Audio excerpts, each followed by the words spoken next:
ये स्टार्ट करना है आज हमने राइट्स ऑफ एन एजेंट। ठीक है। सबसे लेके है right to retain out sums received on principal's account.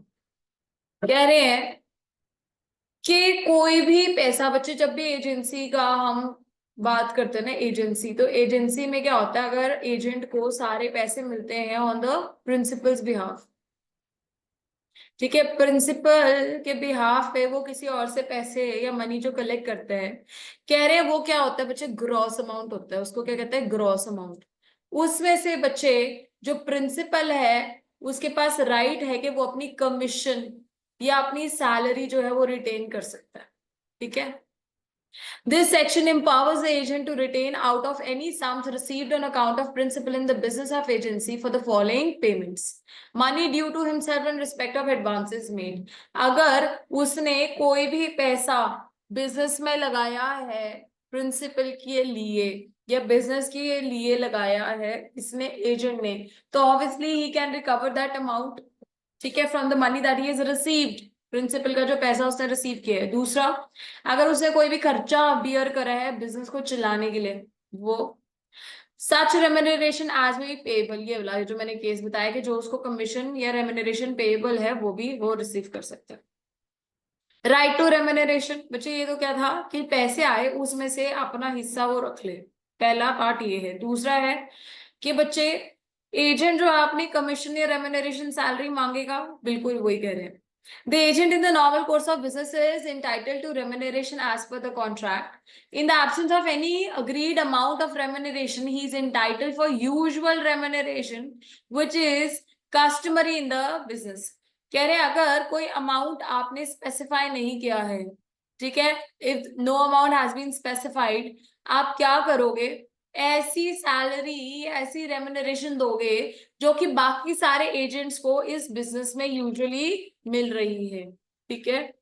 However, an agent who is guilty of misconduct, मतलब ऐसा कोई एजेंट जिसने गलत किया है बिजनेस में, ठीक है, is not entitled to any remuneration in respect to that part of the business. पैसे तो उसको मिलेगी, पर अगर उससे कोई गलत काम किया है एक पर्टिकुलर पार्ट का, तो कह रहे उसके पैसे काट लो बस, जो उसने गलत किया है, बाकी तो फिर भी आप दोगे। Example, A employs B to recover 1 lakh from C and invests it in securities which gives good returns. B recovers the amount and lays out 90,000 on good securities and 10,000 on securities which ही, मतलब देखो simple सी बात है, ए ने B को क्या करा, agent appoint किया और बोला सी से 1 लाख रुपए रिकवर कर, और ये कहा कि 1 लाख को गुड सिक्योरिटीज नाम की जो सिक्योरिटीज है, मतलब जो अच्छा रिजल्ट देती हैं, जो अच्छा जिनका है उनमें लगा दे। ठीक है। तो बच्चे उसके बाद कह रहे हैं कि उसने लगा दिया, पर उसने कैसे डिवाइड किया, उसने जान के 90,000 ऐसी गुड सिक्योरिटीज में इन्वेस्टमेंट कर दिया एंड 10,000 ऐसी सिक्योरिटीज में इन्वेस्टमेंट करी जिसका गुड रिटर्न नहीं है, पुअर रिटर्न है। तो कह रहे हैं जिसकी वजह से जो प्रिंसिपल है उसको 2,000 रुपए का लॉस हो जाता है। तो कह रहे हैं वो जो लॉस है वो कौन बियर करेगा, बताओ, एजेंट बियर करेगा लॉस। जो उसके मिसकंडक्ट की वजह से जो लॉस हुआ है प्रिंसिपल को, वो कौन बियर करेगा, एजेंट बियर करेगा और इंडेमनिफाई करेगा। A employs B to recover 1 lakh from C. Because of B's misconduct, the money is not recovered. ठीक है। ए ने बी को, एजेंट को एम्प्लॉय करा कि वो सी से पैसे निकाले, लेकिन बी ने जाके धमकाया, लड़ाई करी, उस वजह से जो है सी ने पैसे नहीं दिए। तो कह रहे हैं बी को क्या कोई रेम्यूनरेशन मिलेगी, ऑब्वियसली नॉट, नहीं मिलेगी, क्योंकि उसकी वजह से पैसे नहीं आए, उसे काम नहीं किया। एजेंट्स लियन ऑन प्रिंसिपल प्रॉपर्टी, कह रहे अगर कुछ और नहीं लिखा, अगर कोई और कॉन्ट्रैक्ट नहीं बना, तो कह रहे एजेंट जो है वो प्रिंसिपल के गुड्स, उसके पेपर, प्रॉपर्टी, इमूवेबल मूवेबल, सारी की सारी क्या कर सकता है, अपने पास पोजेस कर सकता है, जब तक कि जो उसको रेम्यूनरेशन कमीशन जो भी देना था प्रिंसिपल ने वो नहीं दिया for the services that is rendered. ठीक है। फिर से, अगर मैं एजेंट हूं, मुझे मेरे प्रिंसिपल ने कहा मैं आपको सैलरी वगैरह ये सारी चीजें दूंगा, और उसे नहीं दी है, और मेरे पास क्या है, प्रिंसिपल के गुड्स पड़े हैं, पेपर्स पड़े हैं, अकाउंट्स पड़े हैं, तो मैं क्या कर सकती हूँ, उसके ऊपर लियन एक्सरसाइज कर सकती हूँ जब तक कि वो मुझे पैसे नहीं देगा। कंडीशंस ऑफ राइट आर, लेकिन कह रहे हैं कि इसके पीछे भी कुछ कंडीशंस है कि आप कब लियन जो है वो एक्सरसाइज कर सकते हो। लॉफुली बच्चे, मतलब कि उसने काम क्या होना चाहिए, अनलॉफुल, एक्सटॉर्शन नहीं होनी चाहिए उस पैसे की, ठीक है। और बच्चे उसके बाद the property over which the lien is exercise should belong to the principal, principal की प्रॉपर्टी होनी चाहिए, किसी थर्ड पर्सन की प्रॉपर्टी नहीं होनी चाहिए। And it should have been received by the agent in his capacity of the agency during the normal course of business. ऐसा नहीं है कि उसने चोरी कर लिए पेपर या किसी जब्त कर लिए, कोर्शन एक्सरसाइज कह रहे हैं, नहीं, वो तो फिर इनवैलिड है, ठीक है। इनवैलिड भी क्या, वॉइडेबल है, राइट। तो बच्चे कह रहे हैं कि अगर ऐसी कैपेसिटी में कि अगर मैं एजेंट हूं, मेरे पास नॉर्मल कोर्स ऑफ बिजनेस में मेरा काम है कि मैं गुड्स को संभाल के रखूं या प्रॉपर्टी को संभाल के रखूं या पेपर मेरे पास आए, तो कह रहे हैं तब तुम लियन एक्सरसाइज कर सकते हो। अनलॉफुल मीन से लियन जो है एक्सरसाइज नहीं हो सकता। Agent's lien, agent's right to lien is lost in the following cases when the possession of the property is lost. Say suppose principal की प्रॉपर्टी थी, वो प्रिंसिपल ने किसी थर्ड पर्सन को सेल कर दी, तो क्या प्रिंसिपल के नाम पे वो प्रॉपर्टी, आंसर इज नो, नहीं है। तो क्या एजेंट इस प्रॉपर्टी के ऊपर लियन एक्सरसाइज कर सकते हैं, answer is no. When the agent waives his right, अब उसे कह ही दिया कि मैं जो वो लियन एक्सरसाइज नहीं करूंगा, बोल के कर दिया, चाहे इम्प्लाइडली कर दिया, किसी सामान वापस कर दिया। Agent's lien is subject to contract to the contrary. अगर बच्चे कुछ और लिखा है कि आप लियन जो है नहीं एक्सरसाइज करोगे, कॉन्ट्रैक्ट पे उससे साइन किया है, तो वो बाद में लियन एक्सरसाइज नहीं कर सकते, ठीक है। Right to indemnify, right of indemnification for lawful acts. कह रहे प्रिंसिपल जो है वो एजेंट को, कोई भी अगर उसने काम किया lawfully and in the normal course of business जो एक एजेंट करता, और उसको कोई भी लॉस हो गया या उसने कोई भी एक्सपेंस बियर किया, तो उसको कौन इंडेमनिफाई करेगा बच्चे, again the principal will indemnify. The principal is bound to indemnify the agent against all the consequences of lawful acts done in the exercise of his authority. उसके कहे अनुसार lawful act करिए कोई। Example, A residing in Delhi appoints B from Mumbai as an agent to sell his merchandise. ठीक है, A ने B को appoint किया जो कि एजेंट है, कि वो कहा मुंबई में गुड सेल करेगा। As a result, B contracts to deliver the merchandise to various parties, but A fails to send the merchandise to B. A ने B को ही, बच्चे मेरी बात सुनो, एक प्रिंसिपल था ए, उसने बी को मुंबई में क्या करा, कहा कि मैं तेरे को गुड्स जो है सेल करूँ भेजूंगा, तू आगे जाके उसको सेल करियो। अब जो एजेंट है ना बी, उसने डिफरेंट पार्टीज के साथ कॉन्ट्रैक्ट कर लिया कि मैं आपको गुड सेल करूंगा, ठीक है। लेकिन जो प्रिंसिपल है वो ही तय अनुसार तय तय टाइम पे, मतलब the decided time the delivery of goods was not made. इसकी वजह से बच्चे जो एजेंट है उसके अगेंस्ट बाकी पार्टीज ने क्या कर दिया, ब्रीच ऑफ कॉन्ट्रैक्ट का केस, लिटिगेशन फाइल कर दिया।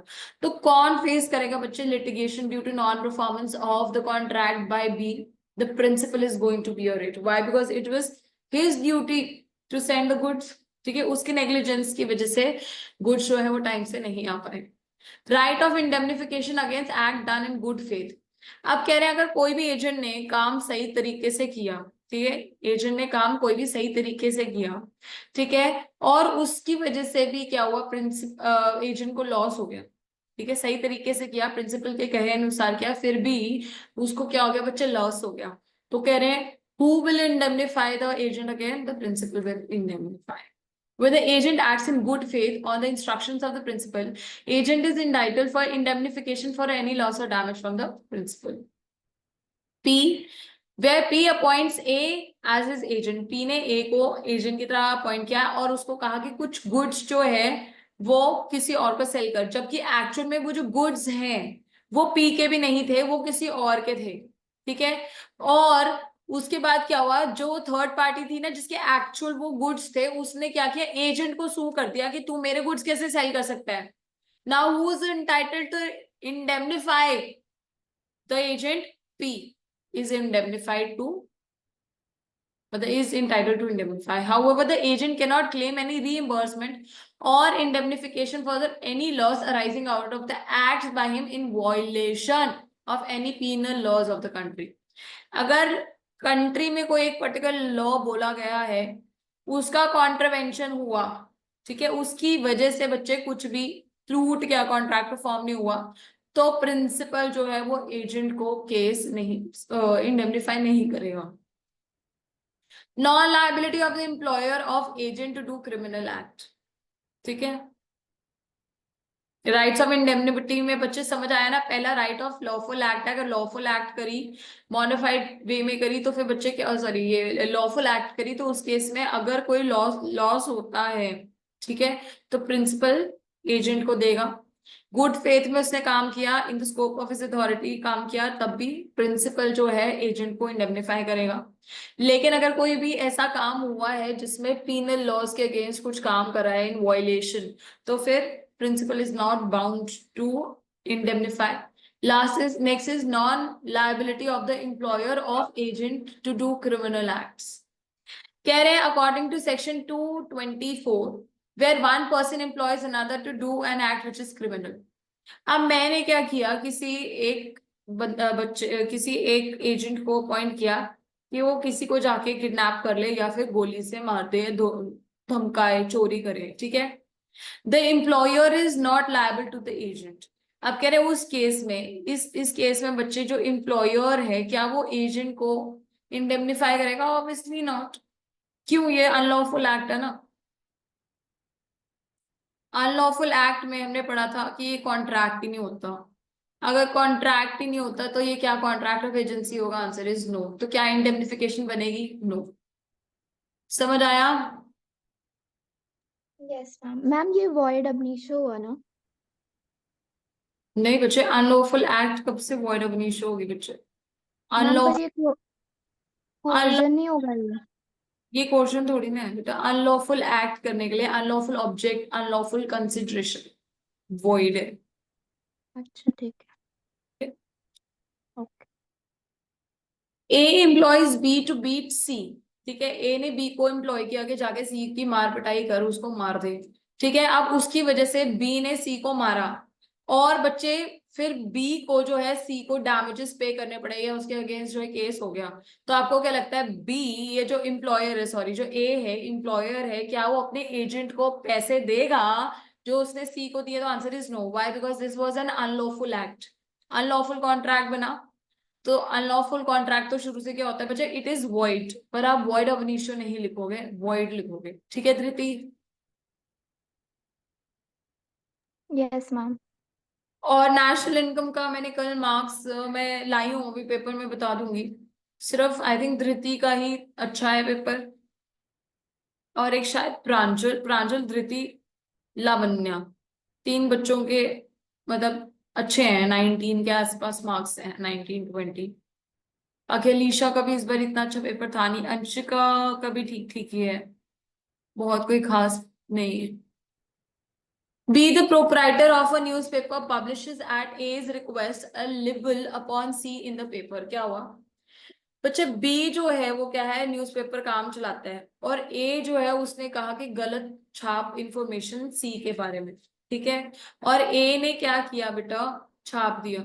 अब उसके बाद क्या होगा बच्चे? जिसके अगेंस्ट तुमने गलत छापा है वो तुम्हारे अगेंस्ट केस कर सकता है, यस कर सकता है, defamation of his this thing, privacy, या फिर इज्जत, ठीक है, खराब कर रहे हो तुम किसी की, तो उसके केस में, उसके अगेंस्ट जो है केस हो सकता है बच्चे।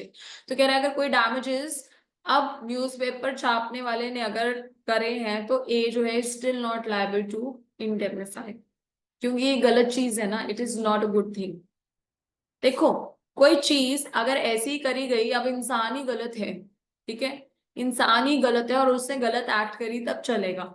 लेकिन इंसान अगर गलत नहीं है, तुम झूठी बातें चिपका रहे हो या उसकी इज्जत खराब करने की कोशिश कर रहे हो, तो उस केस में बच्चे क्या होता है, आपके क्रिमिनल लॉज जो है वो अट्रैक्ट होते हैं, और आप ऐसा नहीं कर सकते किसी के भी अगेंस्ट, ठीक है बच्चे। ये थे इंडेमनिफिकेशन का, ठीक है, समझ आया ना? फोर्थ इंडेमनिफिकेशन था। फिफ्थ पे आ रहे हैं हम, right to compensation for injury caused by principal's neglect.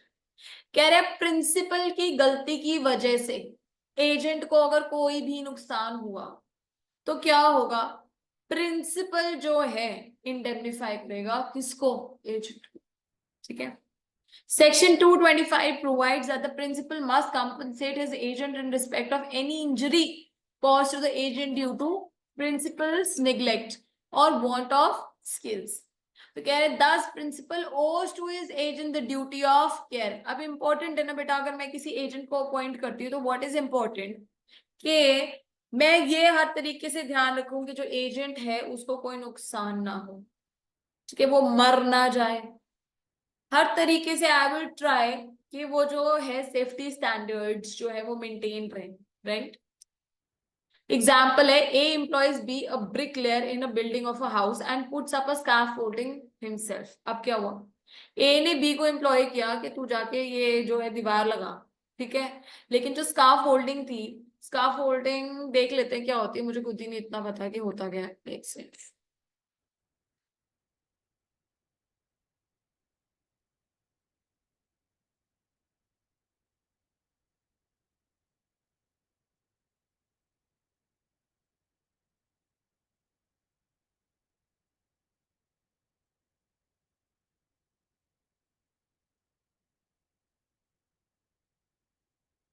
ठीक है, ये समझ के बेटा, इसको दिख रहा है आप लोगों को? No ma'am, I guess scaffolding वही होता है जो लाइक एक स्ट्रक्चर सा होता है ऊपर नीचे जाने के लिए। सही बात है, हाँ। ये बेटा, ठीक है, इसको स्कार्फोल्डिंग कहते हैं, ठीक है। तो कह रहे हैं स्कार्फ फोल्डिंग जो है बच्चे, वो किसने ले करी, प्रिंसिपल ने खुद ने ले करी, और उसकी वजह से, जो कि अनस्किलफुल था ऑब्वियसली, अगर उसका काम ही नहीं है स्कार्फ फोल्डिंग ले करने का, अगर वो करेगा तो क्या वो ढंग से काम कर पाएगा, कह रहे हैं नहीं।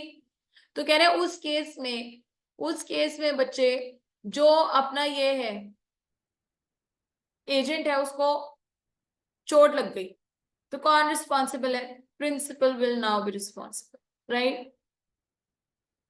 Principal liability to third party, ठीक है, कर लो। हाँ हाँ। अब कह रहे हैं agent does all the acts on behalf of the principal, उसकी खुद की तो कोई पर्सनल लायबिलिटी नहीं है अगर वो कुछ भी काम जो है कॉन्ट्रैक्ट के अंदर अंदर करे। बेटा अगर तो वो कोई भी काम करता है जो कि प्रिंसिपल ने नहीं कहा उसको करने के लिए, समझ गए, प्रिंसिपल ने अगर उसको कोई चीज नहीं कही करने के लिए और फिर वो करता है, तो बच्चे उसको क्या कहते हैं, वो उस केस में कौन लायबल है, the agent is he himself is liable, ठीक है। लेकिन अगर वो कोई भी काम करता है within the scope of principal authority, who is liable, third party is liable, sorry the principal is liable to the third party, क्यों, क्योंकि जो एजेंट है वो प्रिंसिपल के नाम पे ही काम कर रहा है। अब बच्चे, A buys goods from B knowing that he is an agent of their sale।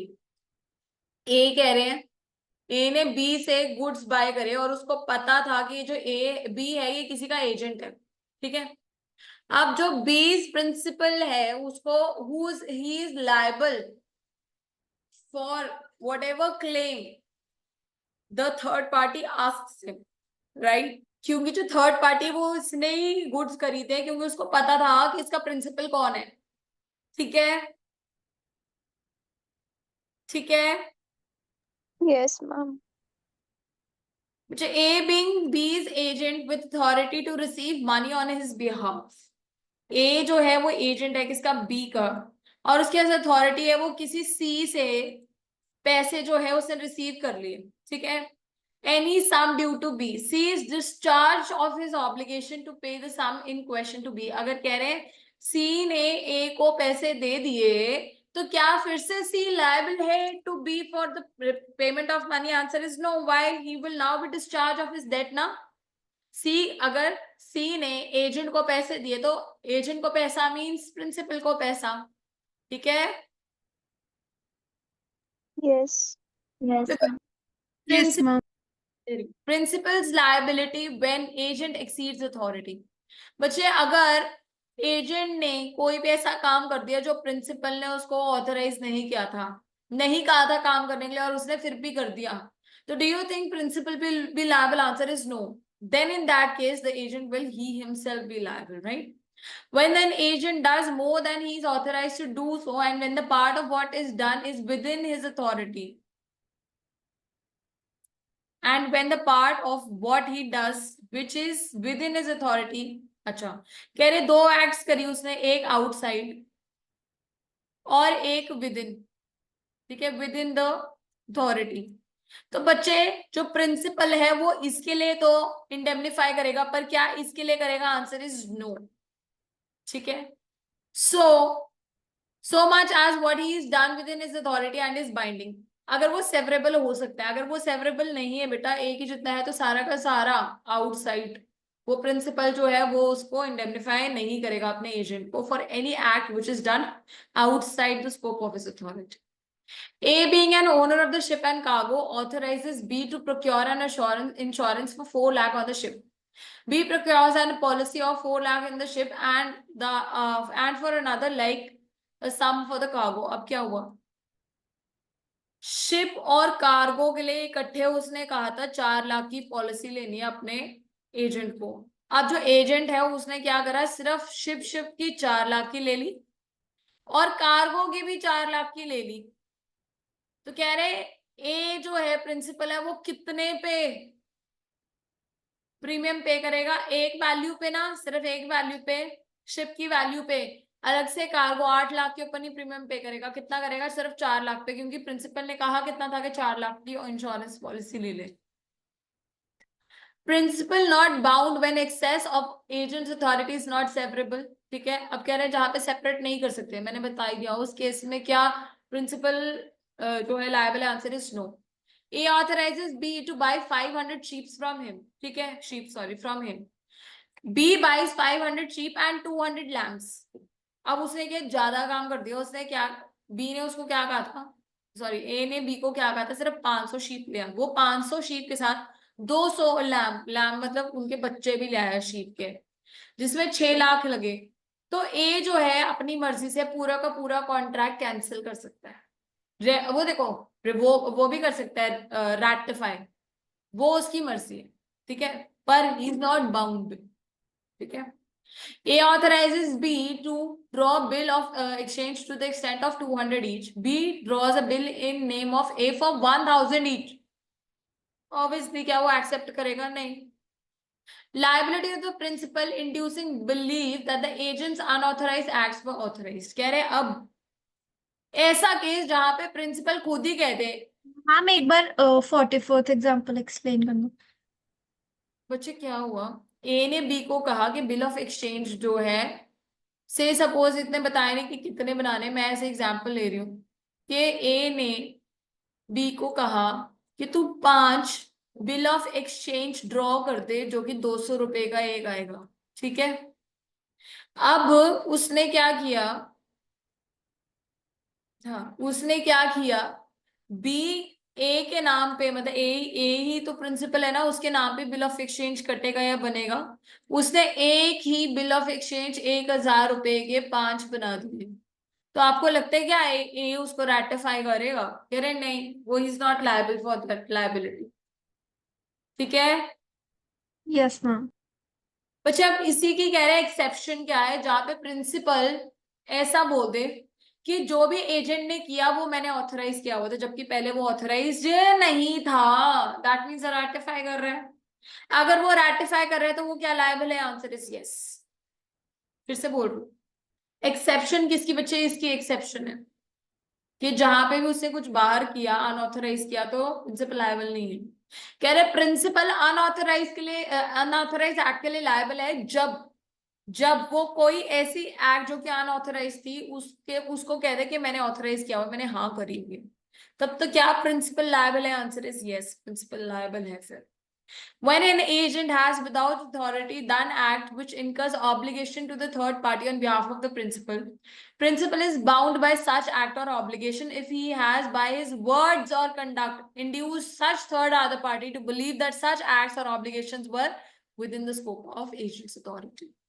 Allowed नहीं था पर थर्ड पार्टी के सामने बोल दिया अलाउड है, तो ऑब्वियसली नाउ क्या, अब थर्ड पार्टी अगर केस करेगी तो क्या प्रिंसिपल कह सकता है नहीं ये तो एजेंट के केस करो मेरे अगेंस्ट? नहीं, कह रहे नहीं तूने हाँ कर दी थी, ठीक है, तूने यहाँ मना नहीं किया implied. Example, A consigns goods to B for sale and gives him instructions not to sell under a fixed price. ठीक है, C को पता नहीं था कि B ने ऐसा कुछ कहा है कि 100 रुपए से नीचे, कल वाला है सेम एग्जाम्पल, 100 रुपए से नीचे का हमने गुड नहीं बेचना। अब B जो है उसने सस्ते में खरीद लिया 98 का, तो A जो है is bound by the contract. Why? Because A did not say no for the sale at 98 rupees. ठीक है, A interests B with a negotiable instrument endorsed in blank। ठीक है, A ने क्या करा, B को नेगोशिएबल इंस्ट्रूमेंट दे दिया जिसके ऊपर इंडोर्समेंट नहीं थी, ब्लैंक इंस्टॉलमेंट थी, इंडोर्समेंट थी। B sells them to C in violation of a private order from A। A ने मना कर दिया था कि C को तू इंडोर्स नहीं कर सकता, उसे फिर भी कर दिया। कह रहे sale is still good. Why? उसको लायबल कर रहा है ना बाद में, मतलब यहाँ पे कहने का मतलब है कि बाद में जो ए है उसने ऐसा कह दिया कि ये मेरी मेरी मर्जी में ही इसने ये सब कुछ किया है। ये इन्होंने यहाँ बीच में नहीं लिखा कि अगर वो एक्सेप्ट कर लेता है, वो पैसे दे देता है तो इम्प्लाइड है, अगर बोल देता है तो वो एक्सप्रेस्ड है। ठीक है, Yes, ma'am. Yes ma'am. Consequence. अरे बोलो। मैम जब यहाँ पे कंडीशन अप्लाई हो रही है तो फिर वो इसको वायलेट कर रहा है, तो यहाँ पे ये कैसे चल सकता है सर? बच्चों मैंने वही कहा, ये अभी मैंने समझाया ना बच्चा कि ये या तो एक्सेप्ट कर रहा है फिर, ठीक है, या पेमेंट कर रहा है, ऑनर करने दे रहा है।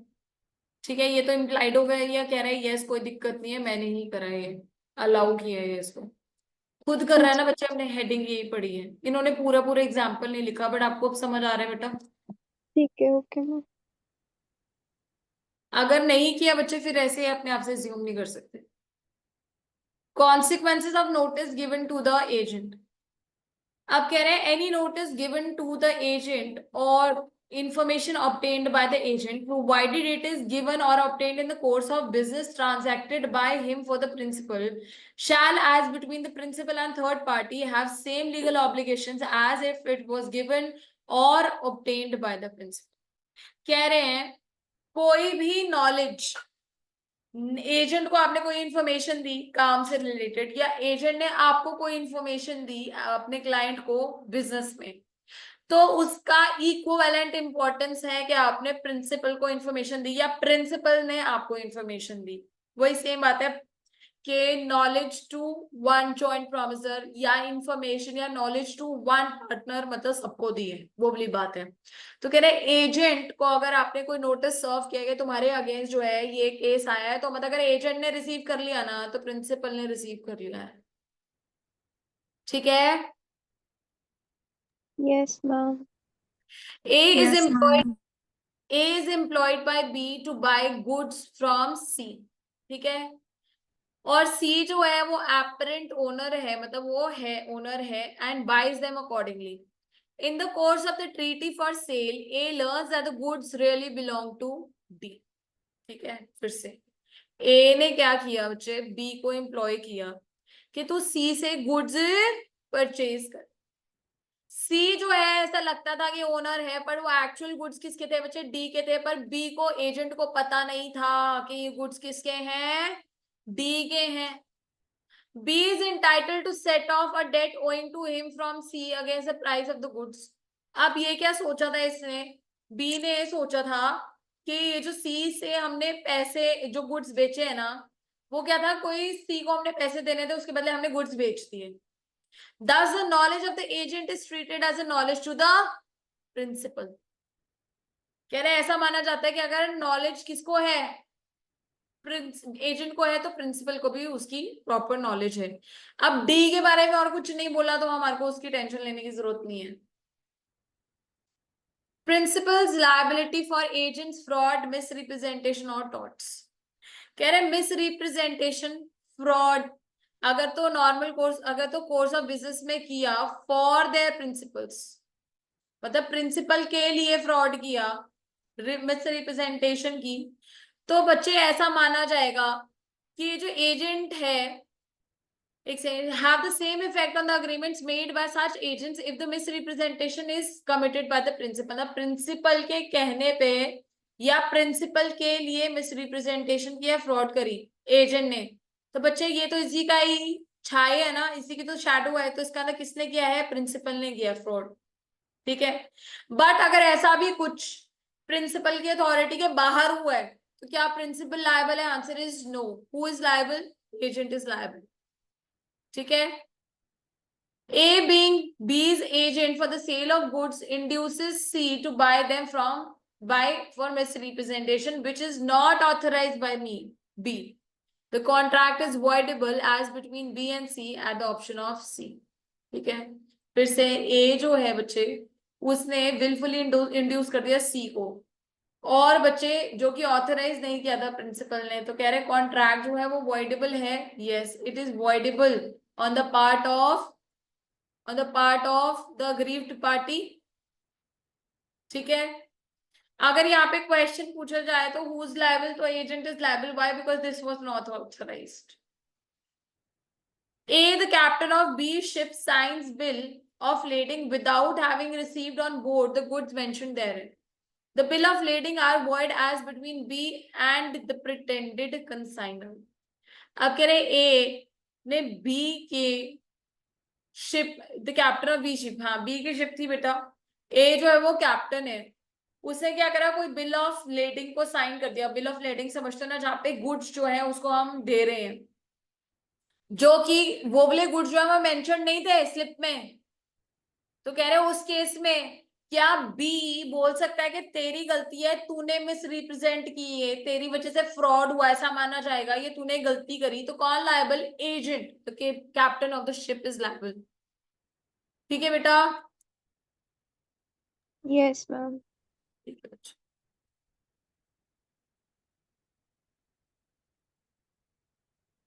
एक सेकेंड मुझे दो, मैं आ रही हूँ। ठीक है,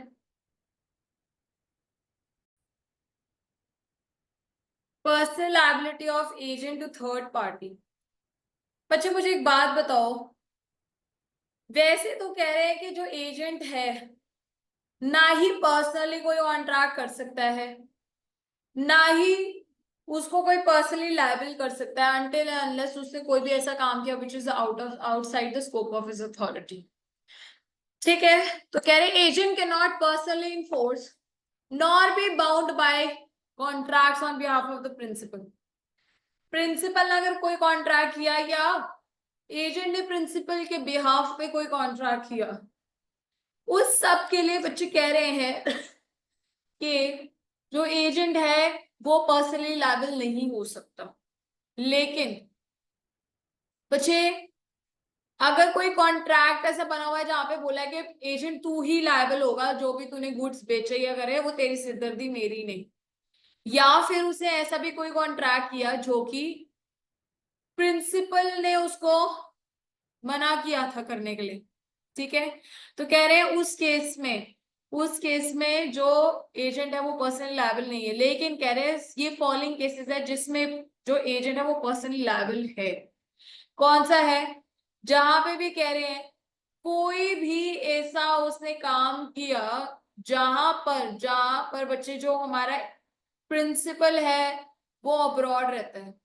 ठीक है, where the contract is made by an agent for the sale or purchase of goods from merchant resident abroad या फिर फॉरेन प्रिंसिपल। बच्चे अगर कोई, मैं एजेंट हूँ किसी की और मेरा जो प्रिंसिपल है वो बाहर रहता है, तो यहाँ पे अगर कोई थर्ड पार्टी है वो बच्चे क्या प्रिंसिपल को पकड़ेगी या मुझे पकड़ेगी? कह रहे हैं मुझे पकड़ेगी। Where an agent has entered into a contract for the sale or purchase of goods on behalf of the principal resident abroad, presumption is that the agent indeed undertakes the responsibilities personally। Second is जहां पे agent जो है वो अपने principal का नाम नहीं बताता। ठीक है, तो किसी को क्या पता चलेगा कि वो एजेंट है या प्रिंसिपल है? ऐसा माना जाएगा वो खुद ही प्रिंसिपल है, राइट? तो कह रहे हैं where the agent does not disclose the name of the principal and there arises the presumption that he himself is personally liable। ठीक है, नॉन एग्जिस्टेंट और नॉन इनकम्पिटेंट प्रिंसिपल, जहां पे भी बच्चे प्रिंसिपल जो है वो क्या हो गया? अनसाउंड माइंड का हो गया। ठीक है, वैसे तो हमने पढ़ा था कि माइनर और अनसाउंड माइंड का इंसान जो है वो प्रिंसिपल नहीं बन सकता, एजेंट बन सकता है।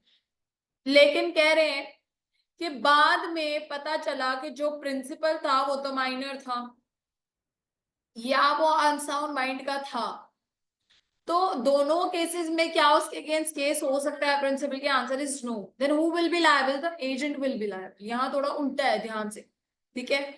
An agent who contracts for a minor, the minor being not liable, the agent becomes personally liable. This result may not, however, follow where the other party already knows that the principal is minor. लेकिन बच्चे अगर से suppose कहने का मतलब जो principal है बच्चे, यहाँ पे एग्जाम्पल है, ये माइनर है, ठीक है, और ये ए जो है एजेंट है। इसको चाहे पता है कि नहीं पता, वो बात की कहानी है। अब कोई थर्ड पार्टी है बेटा, थर्ड पार्टी है, अगर तो उसको नहीं पता था कि प्रिंसिपल माइनर है और फिर भी वो कॉन्ट्रैक्ट करती है, तो कौन लायबल है बेटे? एजेंट ना, प्रिंसिपल तो कभी लायबल होगा नहीं। माइनर और अनसाउंड माइंड का बंदा तो कभी लायबल होता ही नहीं है। लेकिन जहां थर्ड पार्टी को पता था कि ये जो है ये 18 साल से कम का है, 18 साल से कम का है, तो कह रहे हैं कि कौन लायबल होगा बेटा इस केस में? प्रिंसिपल भी नहीं, एजेंट भी नहीं, ठीक है। थर्ड पार्टी ने अपनी मर्जी से एक माइनर के साथ कॉन्ट्रैक्ट करने की कोशिश की है थ्रू हिज एजेंट।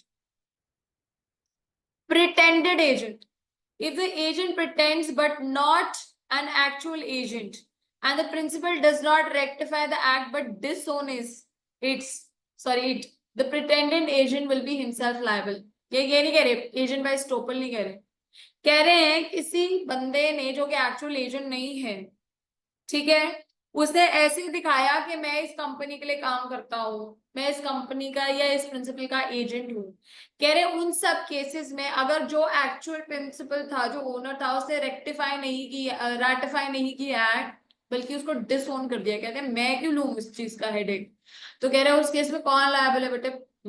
एजेंट जो है पर्सनली लायबल है, क्योंकि वो एक्चुअल एजेंट नहीं था।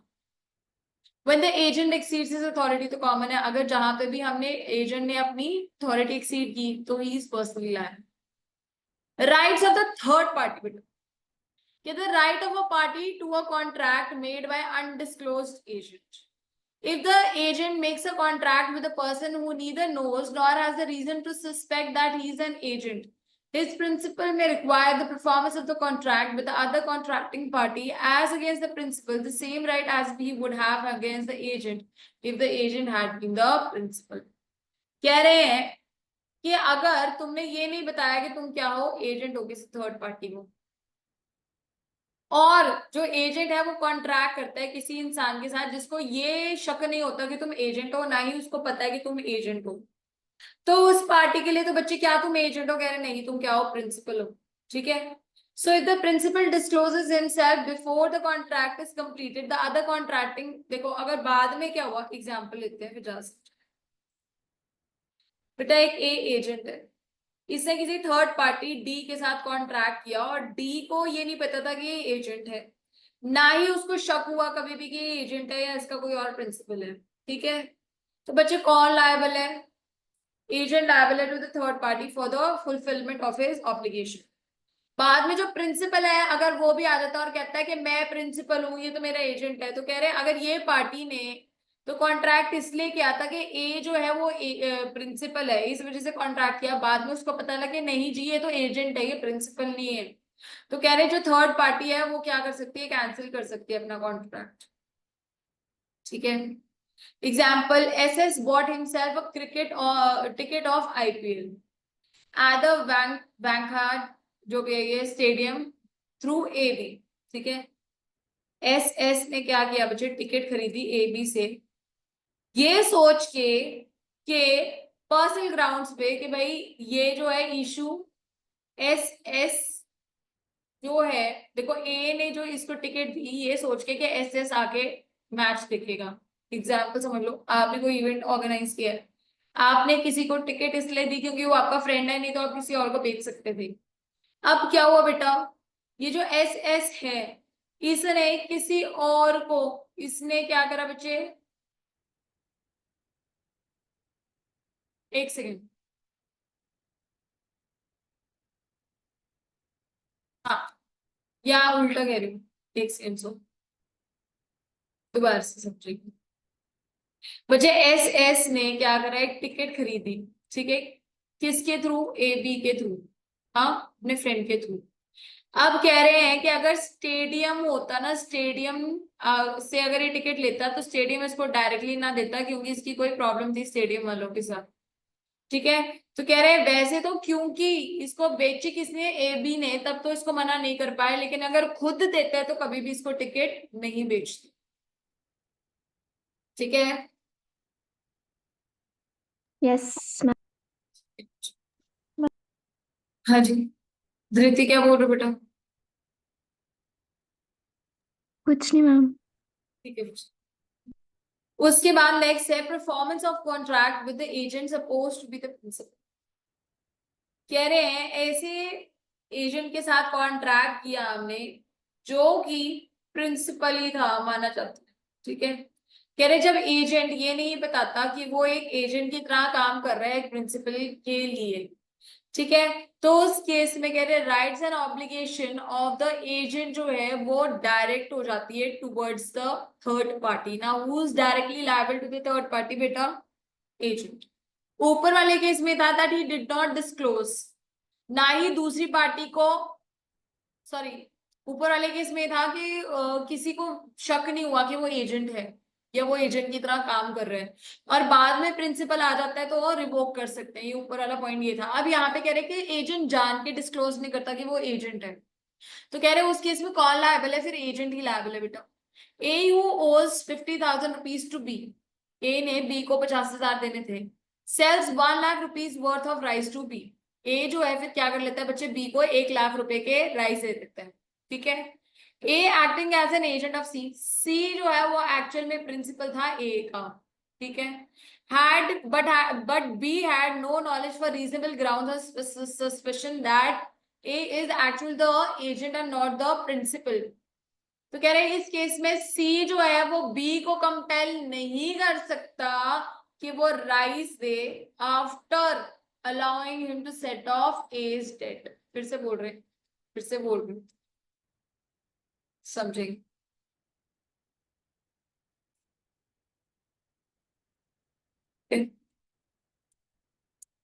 सी बच्चे क्या है, प्रिंसिपल है, ठीक है। ए जो है वो एजेंट है और एक बी है कोई थर्ड पार्टी। ए ने बी को कोई पैसे देने थे बच्चे 50,000 के, ठीक है। उसके बदले बच्चे ए ने बी को सेट ऑफ करने के लिए 1 लाख रुपए तक के क्या कर दिए बच्चे, चावल बेच दिए, ठीक है। अब उसके बाद क्या हुआ, ए जो है एक्चुअल में एजेंट किसका है बेटा, सी का है। किसका एजेंट है, सी का एजेंट है। मेरे पास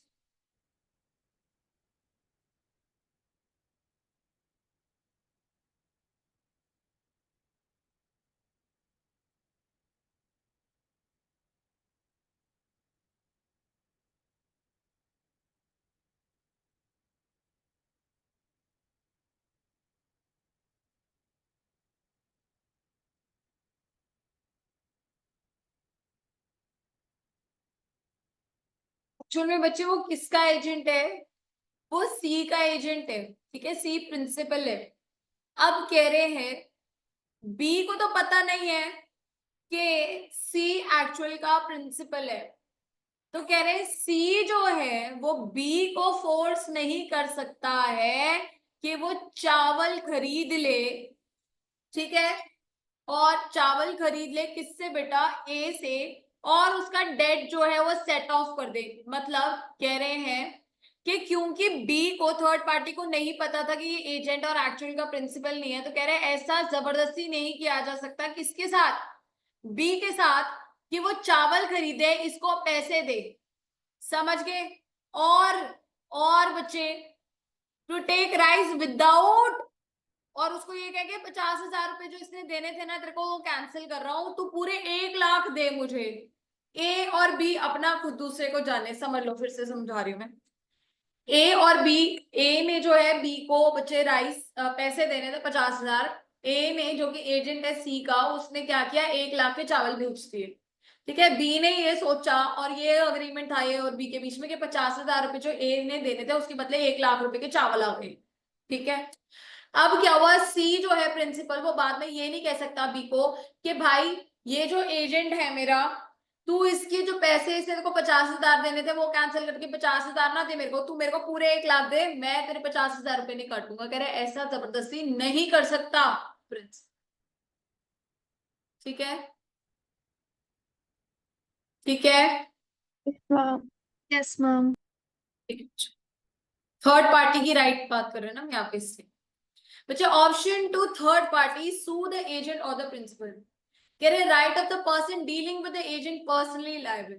अब कह रहे जहां पे भी एक इंसान डायरेक्टली किसके साथ डील कर रहा है, एजेंट के साथ डील कर रहा है, और उसको नहीं पता, ठीक है, उसको नहीं पता कि जो प्रिंसिपल है ये कौन है, या प्रिंसिपल के साथ डायरेक्टली कॉन्ट्रैक्ट नहीं किया, तो कह रहे in case the agent is personally liable, a person dealing with him may hold either him or his principal both liable। कह रहे सिर्फ एजेंट को नहीं, प्रिंसिपल को भी जो है वो दोनों में से किसी के ऊपर भी केस कर सकता है। Example, A enters into a contract with B, B कौन है बच्चे, एजेंट है, to sell him 100 bales of cotton, and afterwards जो B है उसको पता चला that he is acting as an agent for C।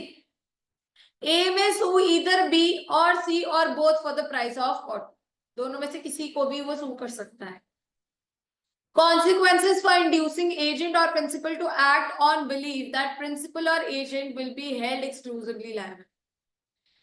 कह रहे हैं अगर एजेंट या प्रिंसिपल को आपने ऐसा बोला कि हम एजेंट या प्रिंसिपल में से किसी एक को ही लायबल होल्ड करेंगे, तो थर्ड पार्टी वैसा भी कर सकती है। कह रहे जहां पे एक पर्सन उसने एजेंट के साथ कॉन्ट्रैक्ट किया कि मैं तेरे अगेंस्ट केस नहीं करूंगा, प्रिंसिपल के अगेंस्ट केस करूंगा, तो कौन लायबल है बेटा, प्रिंसिपल ही लायबल है। अगर थर्ड पार्टी ने प्रिंसिपल के साथ कॉन्ट्रैक्ट किया मैं आपको ही लायबल करूंगा, मैं एजेंट को लायबल नहीं होल्ड करूंगा, तो कौन लायबल है बेटा, अगेन सिर्फ एजेंट लायबल। तो ये नहीं है कि अगर इसने पहले कहा कि एजेंट को ही मैं लायबल करूंगा तो बाद में प्रिंसिपल के अगेंस्ट केस नहीं कर सकता बच्चे की। और अगर प्रिंसिपल को बोल दिया कि तेरे अगेंस्ट केस करूंगा, एजेंट के नहीं करूंगा, तो फिर बाद में एजेंट के को केस नहीं कर सकता। Next is revocation of authority, termination of agency. कह रहे क्या क्या ग्राउंड्स है जिसपे जो एजेंसी है वो खत्म हो जाती है। पहले तो रेवोकेशन, कह रहे एजेंसी जो है वो प्रिंसिपल बोल सकता है कि you are no more my agent, I don't want to continue the contract of agency with you. ठीक है, कब कर सकता है बच्चे, any time before the authority has been exercise so as to bind the principal. कह रहे अब ऐसी कोई एक्ट हो जिसमें, अब एग्जाम्पल है ए ने एजेंट है उसे सी के साथ कॉन्ट्रैक्ट कर लिया, प्रिंसिपल जो है कह रहे अगर बाद में इस कॉन्ट्रैक्ट के बीच में कहता है ना कि तू मेरा एजेंट नहीं है, तो कह रहे ये नहीं हो सकता, तू फिर भी प्रिंसिपल जो है वो लायबल है for the acts to the third party. ठीक है, फिर से देखते हैं। An agency may be terminated by the principal revoking the authority of the agent. Principal may revoke the authority given to his agent at any time before the authority has been exercised. वो authority को कब cancel कर सकता है, जब तक कि वो अथॉरिटी एक्सरसाइज नहीं हुई है। The moment an agent has entered into a contract with third party, the third party can sue the principal and the principal is liable for that contract। बीच में तुम कहो कि नहीं मैं liable नहीं हूं, मैं नहीं लूंगा ये जिम्मेदारी, कह रहे हैं ऐसा नहीं होगा। However, the principal cannot revoke the authority given to the agent after the authority has been partly, even partly exercised। आधा काम कर दिए है। So far as regards an obligation arise for the act, क्योंकि ऐसा माना जाएगा कि एजेंसी में काम कर दिया गया है। Example, A authorizes B to buy 1000 bales of cotton on account of A। A ने बोला मेरे नाम पे तू 1000 बेल्स ऑफ कॉटन ले ले, और उसके लिए जो पैसे हैं वो क्या कर, जो तेरे पास मेरे पैसे पड़े हैं ना एजेंट, तू उससे जाके 1000 बेल्स ऑफ कॉटन ले आ। बी ने क्या किया बच्चे, 1000 कॉटन जो है खरीद ली, लेकिन अपने नाम पे खरीदी, so that he makes himself personally liable। ए जो है अब बाद में रिवोक नहीं कर सकता बी की अथॉरिटी, क्यों, क्योंकि उसने ऑलरेडी अलाउ कर दिया था कि तू जाके क्या कर ले, बेल, कॉटन बेल्स ले आ, ठीक है, क्योंकि तेरे हाथ में पैसे, उसने कहा मैं दूंगा, मैं दे रहा हूं ना, या मैं देने वाला हूँ, और कॉटन उठा के ले आया। बाद में अब देखो, प्रिंसिपल ने तो एजेंट को बोल दिया ना कि तेरे पास जो मेरे पैसे पड़े उसे खरीद ले, तो बाद में क्या प्रिंसिपल बोल सकता है कि नहीं मैं पैसे नहीं दूंगा, अगर ऐसा नहीं होगा। A authorizes B to buy 1000 bales of cotton on account of A and pays it out of A's money remaining in B's hand. But B buys 1000 bales of cotton in A's name. तो कह रहे हैं so as not to render himself personally liable, A can revoke B's authority to pay for the cotton.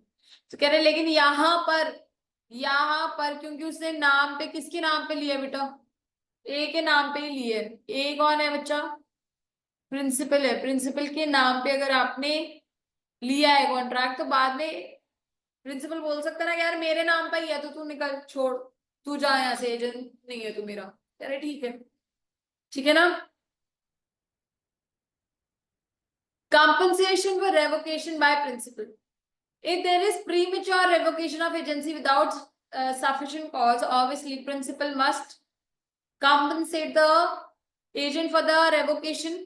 अब कह रहे notice reasonable time period देना चाहिए agent को कि भाई मैं तेरे को काम से निकालने लगा हूं, और अगर एकदम से कोई काम से तुमने निकाल दिया तो उसको कॉम्पनसेशन, या अगर कोई डैमेज हुआ ए को, एजेंट को, तो वो भी आप पे करोगे।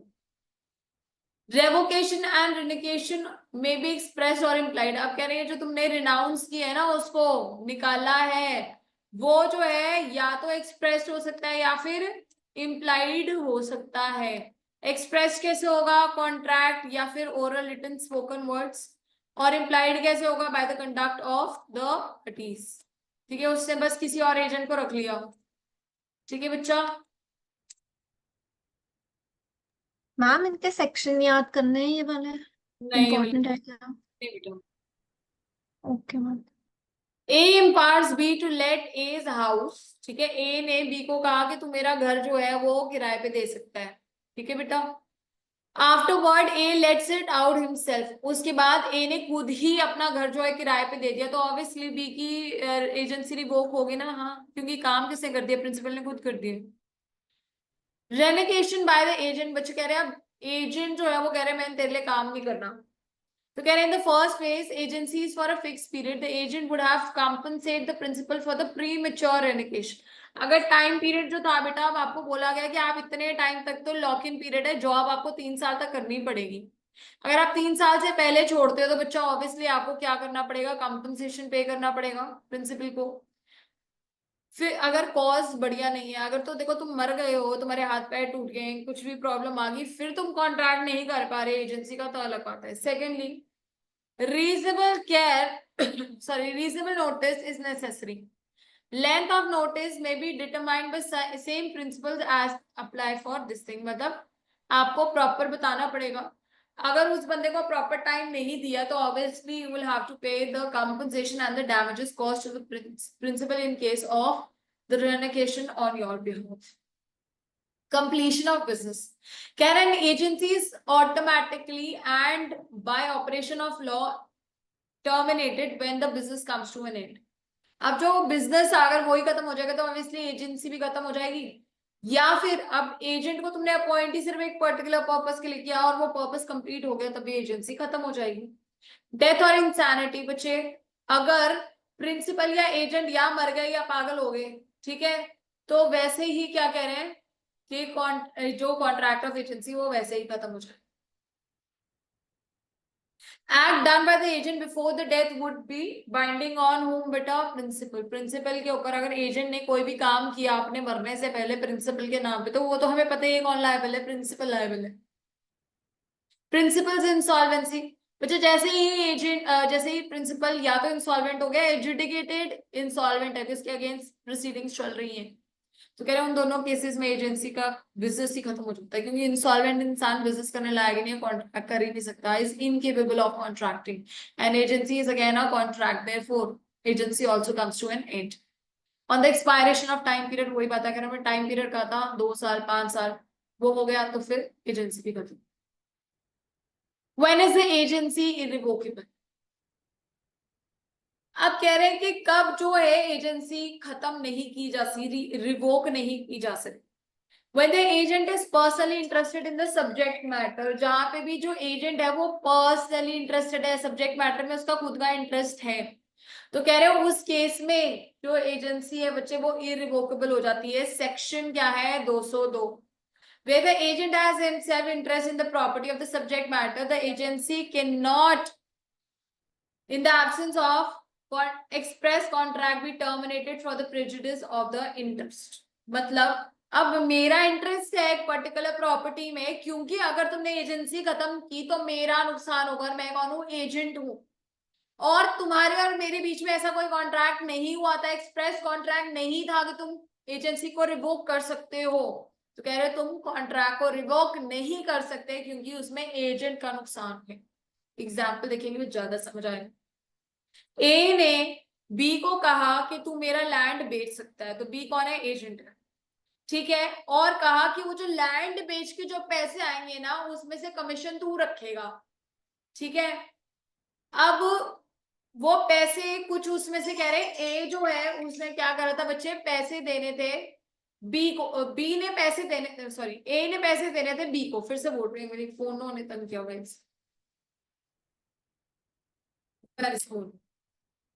ए ने बच्चे ए का लैंड है, उसने बी को अपॉइंट किया, कहा तू ये लैंड जो है बेच दे और जो मैंने तेरे पैसे देने हैं ना और जो कमीशन बनेगी तू इस लैंड को बेच के ले लियो। अब बात सुनो बच्चे मेरी, ये लैंड बिकेगा तो जो बी ए ने मुझे पैसे देने हैं बी को वो मिलेंगे, तो मेरा इंटरेस्ट है सब्जेक्ट मैटर में। तो अब बच्चे क्या ए अपनी मर्जी से रिवोक कर सकता है और मुझे पैसे ना दे, कह रहा नहीं होगा, agency is irrevocable in that case, it can not be terminated even bye death और इंसैनिटी। इंपॉर्टेंट, ना ही डेथ और ना ही इंसैनिटी, दोनों में से किसी से भी टर्मिनेट नहीं हो सकती। एक और केस है, A consigns 1000 bales of cotton to B, ठीक है, ए ने क्या किया, 1000 कॉटन बेल्स दी किसको बच्चे, बी को, and repay himself out of the price the amount of his own advances. वही बात है, ऊपर प्रॉपर्टी का था, यहाँ पे दूसरा बेल्स का है। Now can a revoke his authority, ना ही वो टर्मिनेट होगी बाय डेथ और इंसैनिटी, सेम सही है। इफेक्ट ऑफ टर्मिनेशन बच्चे, अब अगर कह रहे हैं जो एजेंसी अगर वो खत्म हो जाए तो बच्चे कह रहे हैं क्या एजेंट लायबल रहेगा थर्ड पार्टी को, नो। क्या थर्ड पार्टी बी प्रिंसिपल क्या कह सकता है कि मैं थर्ड पार्टी के लिए लायबल नहीं हूं, जो एक्ट्स एजेंट ने करी during the course of business and with in the scope of his authority, answer is, कह रहे हैं अगर एजेंट ने कोई भी काम किया था within the scope of his authority during the period of agency for which the principal was held liable to the third parties, उसको कोई गुड्स देने थे, पैसे देने थे किसी थर्ड पार्टी को, कुछ भी है, तो एजेंसी के खत्म होने से क्या थर्ड पार्टी को तुम नुकसान दोगे, कह रहे नहीं ऐसा नहीं होगा, principal will still be liable. तो कह रहे termination of authority of an agent does not so far as regards to the agent take effect before it becomes known to him, or so far as regards to the third party before it becomes known to them। एक और चीज भी बोली है यहाँ पे, liability की बात नहीं हो रही, टर्मिनेशन कह रहे हैं, सॉरी टर्मिनेशन का मतलब है कब पता चलेगा कि एजेंसी खत्म हो गई है, एजेंट को जब उसको बता दिया जाएगा कि तेरे हमने कॉन्ट्रैक्ट खत्म कर दिए है। थर्ड पार्टी के बारे में बच्चे कह रहे हैं जब थर्ड पार्टी को बता दिया जाएगा कि एजेंसी जो है अभी इज नो माई एजेंट, ठीक है।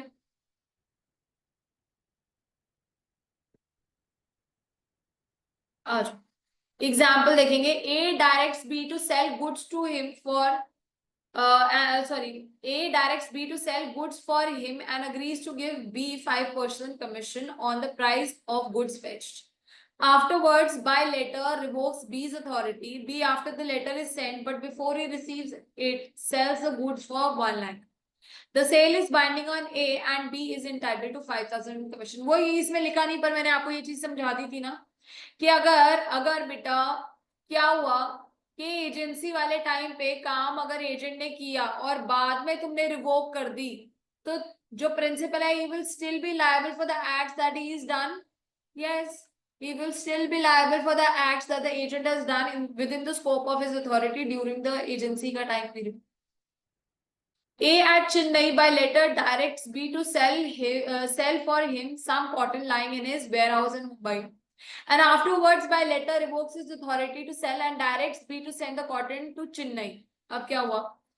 A जो है महाशय वो कहाँ बैठे बेटा? चेन्नई में बैठे हैं, ठीक है। वो लेटर भेजता है बी को और बोलता है जो मेरे मुंबई वाले वेयर हाउस में कॉटन पड़ी है ना, वो तू क्या कर, चेन्नई में मेरे को भेज दे। ठीक है, कहाँ भेज दे बच्चे? कह रहा है चेन्नई में भेज दे, ठीक है। और उसके बाद एक लेटर एक और भेज देता है बाद में इसके कि क्या करो तुम, ये चेन्नई में ना भेज और सी को जो है गुड्स भेज दे। Second letter enters into a contract with C, उसने कहा कि सी को ये गुड्स भेज दे और क्या कर, कॉटन जो है वो मुझे ना भेज, ठीक है। फिर कह रहे but not of the second for the sale of him. एक सेकंड रुको, क्या लिखा है, जस्ट सेकेंड, एक सेकंड दो मुझे, लेट मी जस्ट रीड, तो ध्यान नहीं आ रहा। A at Chennai by letter directs B to sell him some cotton lying in his warehouse in Mumbai. Afterwards, by letter revokes his authority to sell and directs him to send the cotton to Chennai. अच्छा, ठीक है। B, after receiving the second letter, enters into a contract with C, who knows that the first letter, but not of the second, for the sale to him of the cotton. C pays B the money, but with which B उसे नहीं देता। C's payment is good as against A। फिर से देखेंगे, आओ। A जो है बच्चे कहाँ बैठा है? चेन्नई में बैठा है। उसने B को बोला कि जो मेरे मुंबई वाले वेयर हाउस में कॉटन पड़ी है वो क्या कर बच्चे, सेल करते। कहाँ पे? And afterwards by letter revokes his authority to sell. हाँ, उसने ये ढंग से नहीं लिखा हुआ, ये समझो।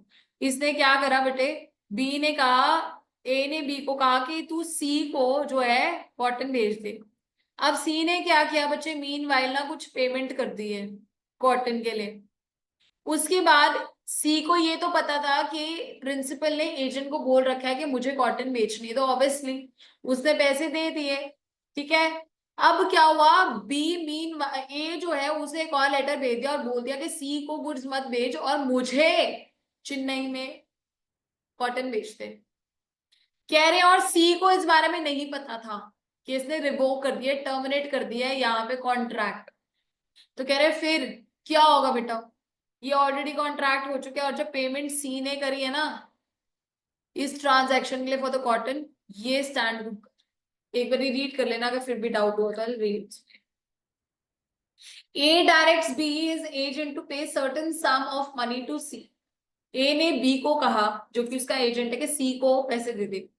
A मर गया and D takes out probate to his will. D को विल के अंदर जो भी सामान मिलना था पैसे वैसे मिल गए। B after A's death but before hearing it pays the money to C. अब क्या हुआ, A को उसने बोल रखा था ना कि तू पैसे दे दियो C को, उसने अभी बिल तो सुनी नहीं और पैसे दे दिए जिसको देने थे सी को। The payment is good as against D the executor. कह रहे फिर भी पेमेंट जो है it is legal, it is fine, ठीक है। क्योंकि विल जो है बच्चे अभी वो सुनाई नहीं गई थी, पढ़ी नहीं गई थी, अभी सिर्फ उसके हाथ में आई थी विल। और ए ने क्योंकि बी को ऑलरेडी बोला हुआ था कि पैसे दे दियो, प्रिंसिपल ने एजेंट को बोल दिया था मेरे लिए मेरे पैसे दे दियो, तो वो दे सकता है, that is legally allowed. Agents duty on termination of agency bye principles death और इंसैनिटी, ये तो हमने पढ़ लिया ना बेटा। अगर प्रिंसिपल बन गया, मर गया या फिर अनसाउंड माइंड का हो गया, एजेंट जो है is bound to take on behalf of his representative और late principal all reasonable steps for the protection and preservation of any interest. वैसे तो एजेंसी कह रहे खत्म हो गई, जैसे ही प्रिंसिपल मरा या पागल हो गया उस केस में एजेंसी तो खत्म होगी, पर फिर भी कह रहे एजेंट को हर एक वो स्टेप लेना चाहिए ताकि जो है प्रिंसिपल के साथ गलत ना हो और जो बिजनेस है वो भी गलत ना करे। अगर कोई आपने गुड्स किसी को बेचने थे तो कह रहे बेचो, वो जो देने रह गए थे किसी से पैसे देने थे तो दो, ठीक है। टर्मिनेशन ऑफ सब agents authority, termination of authority of the agent causes termination of the authority of all the sub agents। yes, अगर एजेंट को ही हमने हटा दिया तो सब एजेंट भी तो हट गए, ठीक है। Yes ma'am. बच्चे आज के आज